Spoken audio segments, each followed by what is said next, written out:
স্বাগত দীপ্তর সন্ধ্যার সংবাদে আপনাদের সাথে আছি আমি আনোয়ারুল আলম। শুরুতেই জানাবো সংবাদ শিরোনাম।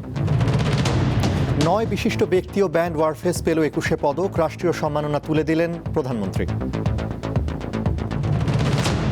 ইন্টারনেটের পরিবর্তে তরুণদের বই পড়ার আগ্রহ বাড়বে, আশা প্রধানমন্ত্রীর। বইমেলা উদ্বোধন। পরমাণু ইস্যুতে তৃতীয় দফার বৈঠকে যুক্তরাষ্ট্র ও ইরান, অংশ নিয়েছেন দুই দেশের শীর্ষ কর্মকর্তারা।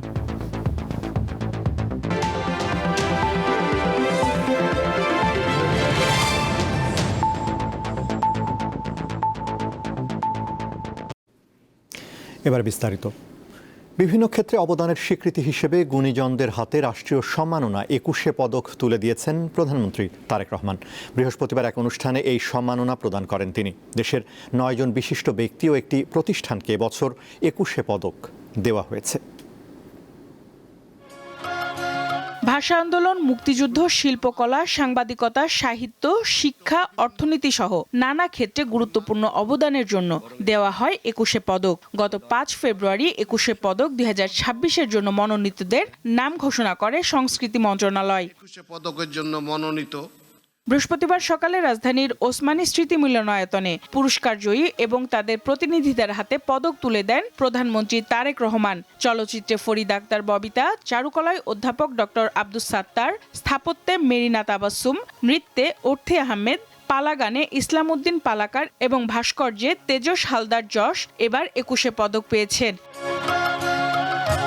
সঙ্গীতে মরণোত্তর 21 পদক পেয়েছেন আয়ুব বাচ্চু। তার পক্ষ থেকে পদক নেন তার স্ত্রী ফেরদৌস আক্তার চন্দনা। এবছর 21 পদক পেয়েছে ব্যান্ড দল ওয়ারফেজ। দলটির প্রধান মনিরুল আলম পদক গ্রহণ করেন। এছাড়া সাংবাদিকতায় 21 পদক পেয়েছেন শফিক রেহমান এবং শিক্ষায় পেয়েছেন অধ্যাপক ডক্টর মাহবুবুল আলম মজুমদার। পদকপ্রাপ্তদের অভিনন্দন জানিয়ে প্রধানমন্ত্রী বলেন, আলোকিত সমাজ গড়তে জ্ঞানী মানুষের বিকল্প নেই।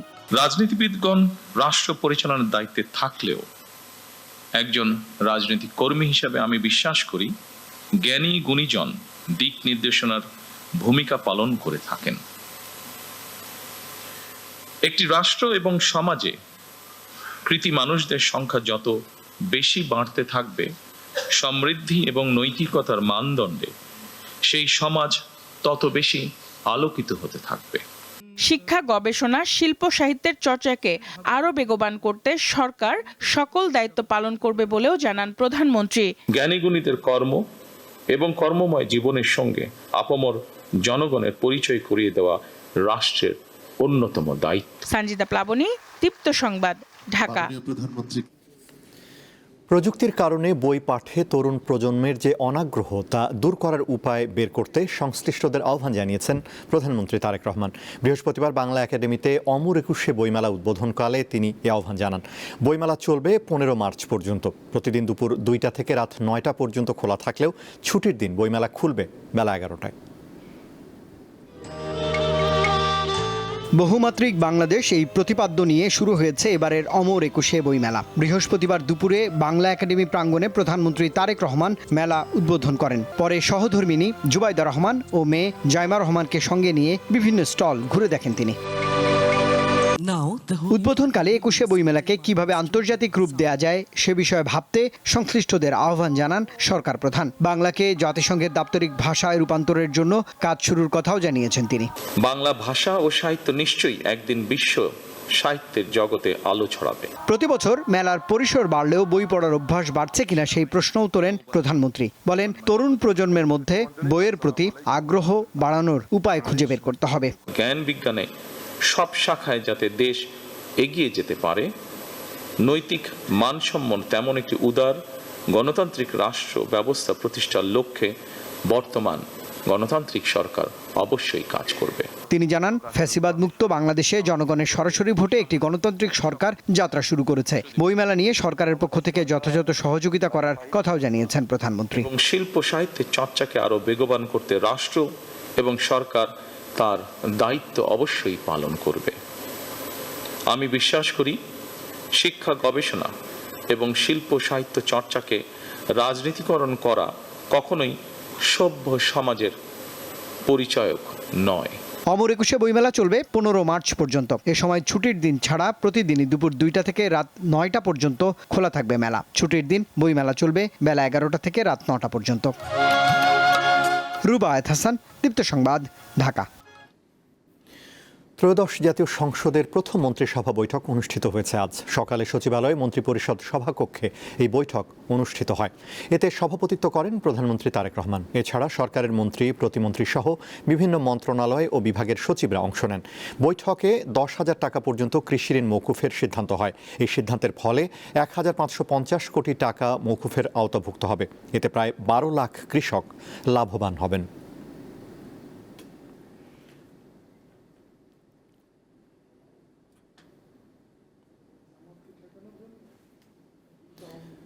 এবারে আরএফএল ওয়ার্ড্রোব ঈদ বাজার।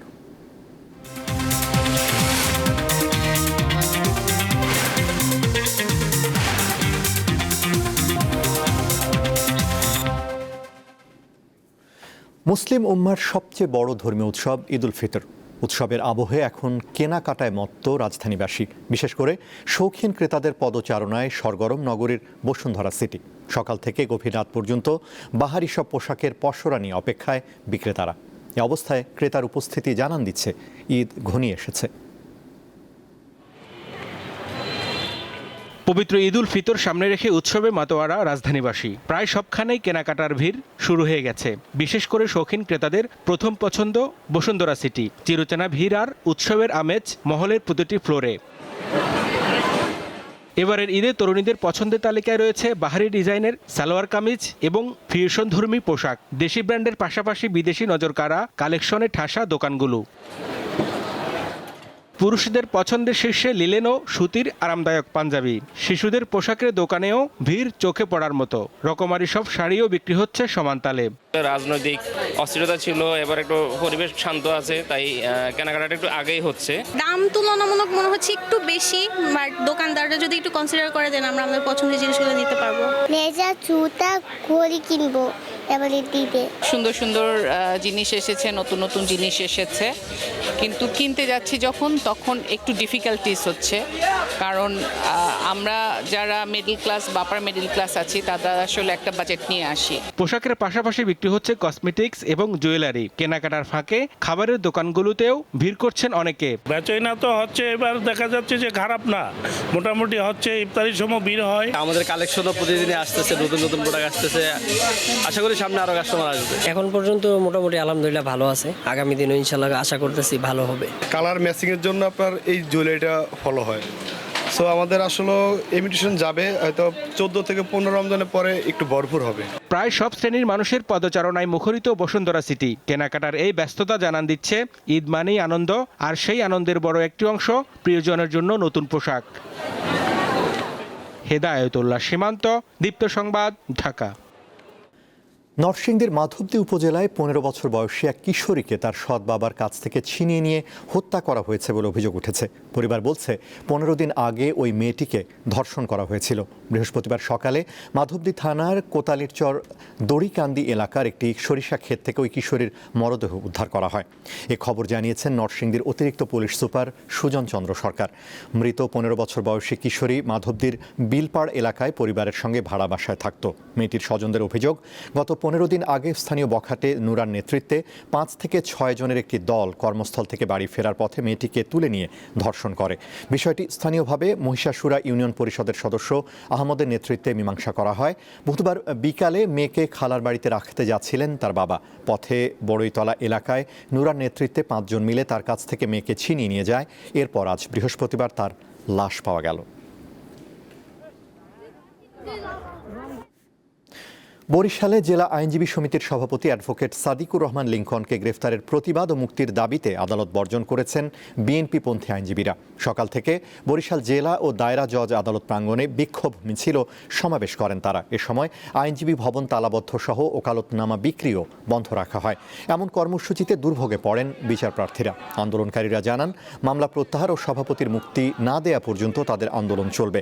এর আগে বরিশাল জেলা আওয়ামী লীগের সাধারণ সম্পাদক অ্যাডভোকেট তালুকদার মোহাম্মদ ইউনুসের জামিন মঞ্জুরকে কেন্দ্র করে আদালত বর্জন করেন বিএনপিপন্থী আইনজীবীরা। এ সময় এজলাসে হট্টগোল বাধে।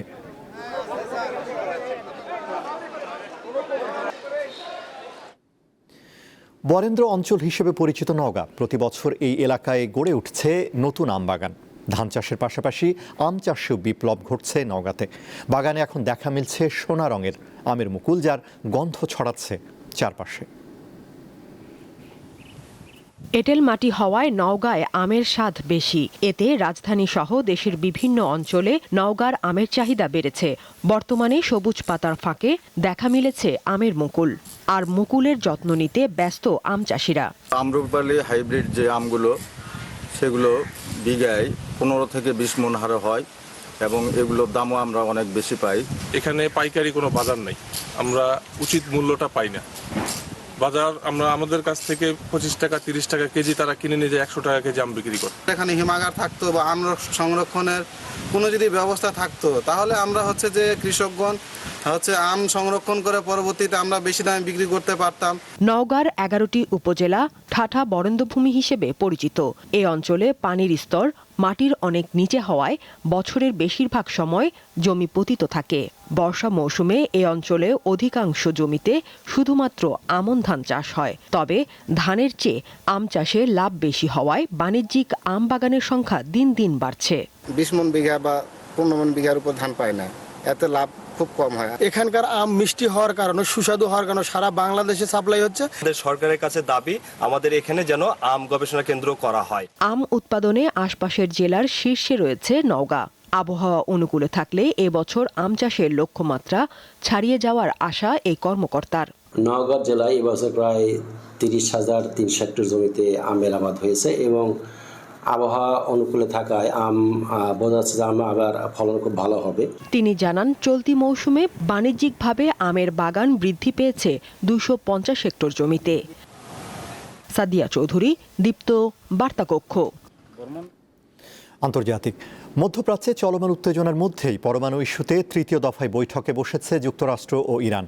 বৃহস্পতিবার সুইজারল্যান্ডের জেনেভায় মধ্যস্থতাকারী ওমানের দূতাবাসে আলোচনা শুরু করেন দুই দেশের কর্মকর্তারা। এর আগে পরমাণু চুক্তিতে রাজি না হলে ইরানের সরাসরি সামরিক অভিযানের হুমকি দেন মার্কিন প্রেসিডেন্ট ডোনাল্ড ট্রাম্প। হামলার প্রস্তুতি ও তেহরানের উপর চাপ তৈরি করতে মধ্যপ্রাচ্যে ব্যাপক সামরিক উপস্থিতিও বাড়িয়েছে ওয়াশিংটন। অপরদিকে ইরানের পররাষ্ট্রমন্ত্রী আব্বাস আরাকচি বলেছেন, কূটনৈতিক সমাধান খুঁজে পেতে চায় তেহরান, তবে যুক্তরাষ্ট্র সামরিক পদক্ষেপ নিলে তা প্রতিহত করা হবে। গুরুত্বপূর্ণ এই আলোচনা শুরুর ঠিক আগ মুহূর্তেই ইরানের 30 জনের বেশি ব্যক্তি, প্রতিষ্ঠান ও জাহাজের উপর নিষেধাজ্ঞা জারি করেছে যুক্তরাষ্ট্র।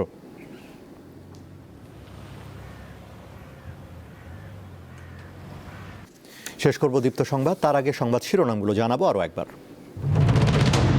9 বিশিষ্ট ব্যক্তি ও ব্যান্ড ওয়ারফেস পেল 21 পদক, রাষ্ট্রীয় সম্মাননা তুলে দিলেন প্রধানমন্ত্রী।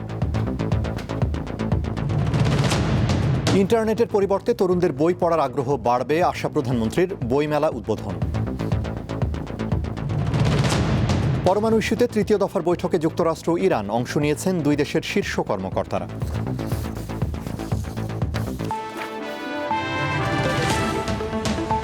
এই ছিল এখনকার মতো। আমাদের পরবর্তী দীপ্ত সংবাদ রাত 11টায় দেখার আমন্ত্রণ। এছাড়া আরও তথ্য ও বিনোদনের খবর পেতে যুক্ত থাকুন দীপ্তর ডিজিটাল প্ল্যাটফর্মগুলোতে।